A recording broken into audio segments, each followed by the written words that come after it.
There is revival brewing in the east. God bless you. Thank you very much. I was at RCF this morning and I told them, I said, some of us that have been privileged to travel around in a short period of time, we've seen that the prayer power that is being generated from the eastern part of this country, you can't compare it. I'm telling you the truth. The intensity of Christianity in the north is high because the crisis always keeps them on their toes. But brother, there is a weight of glory that is being brewed in the east. In a short period of time, the most radical and reckless intercessors will rise from the east. You'll be amazed. You don't know. The hunger in this region is strange. Sometimes you travel past the east and you can literally touch it. You can touch it. You can touch it. Men are warring in the spirit. Last week I met some strange personalities. Very strange personalities. They have been praying indoors since 2007. It's not this one you pray for 3 months and you say, man, we are ready for the glory. Man, my brother, they've been praying since 2007. They are locked. It's a compound. The church is under the building. I didn't know how they heard of me. They say, Kai, this man, it is the thing God is telling us that is telling them. They say, come and share fellowship with us. And when I entered the place, I began to talk. The power of God littered it. You don't need to flow in word of knowledge. You waste your time. The moment the place opens, I wanted to operate in the prophetic. And the Holy Ghost said, no, I want to speak. So I said, okay, God wants to speak now. My brother, I was just watching. This one will rise and begin to flow in the prophetic.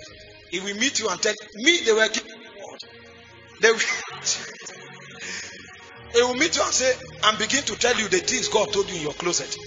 As that one finishes, the spirit will rest on another one. The person will stand up and begin to flow. Almost everybody there is a prophet. They had prayed to a level where their senses in the spirit are active. You go there, keep your word of knowledge in the pocket. They know everything you want to say. When they were opening scriptures, I say, where did they study from?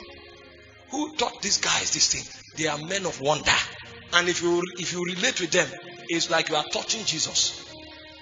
See, they carry the glory, but have been so walked into them. These guys are as meek. I left the place. I said, brother, I told them you are my senior brothers. They called me as a minister. I said, no, you are my senior brother. I've never seen people that Jesus have walked himself into so much. They just look at you and they are smiling. And then you feel the love of God. See, those things that men like John Knox walked in, that the spirit of righteousness for him was not a doctrine. If he enters a place, people begin to confess their sins and cry.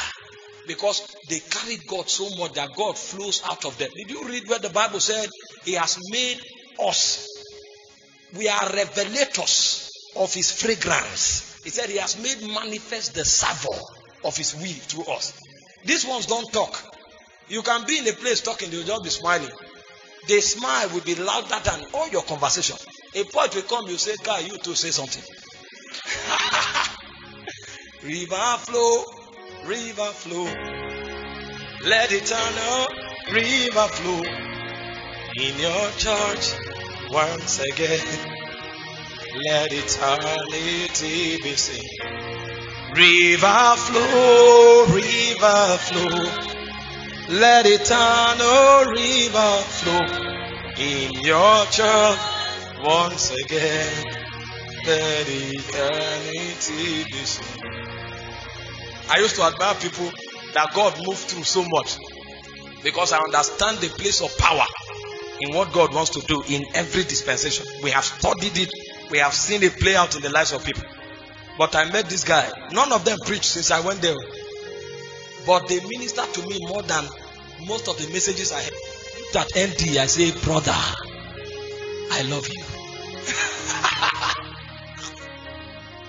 They will just be smiling. They can't even talk much.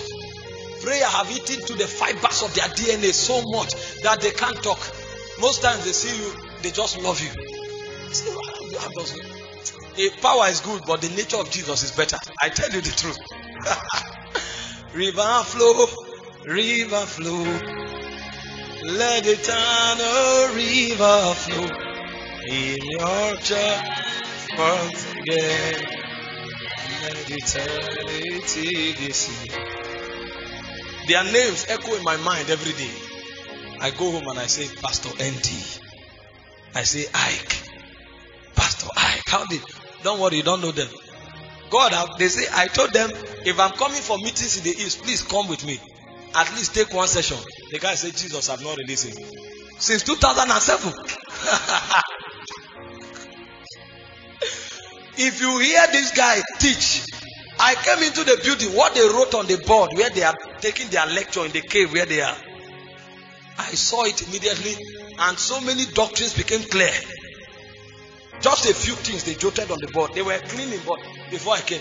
So they didn't want to. I was educated. And then the guy said, Jesus have not released it. In the East here where you are, trying to be known on Facebook, there's somebody else who is in the cave brewing power. When those ones come out, the principalities bow to them. The revival we are talking about is something very boisterous. A lot of people don't understand it. Prayer is cardinal in this revival. But many will be blown away by the prayer team. And then you see them. And then when you come close to their life, the texture of their life does not reveal the life.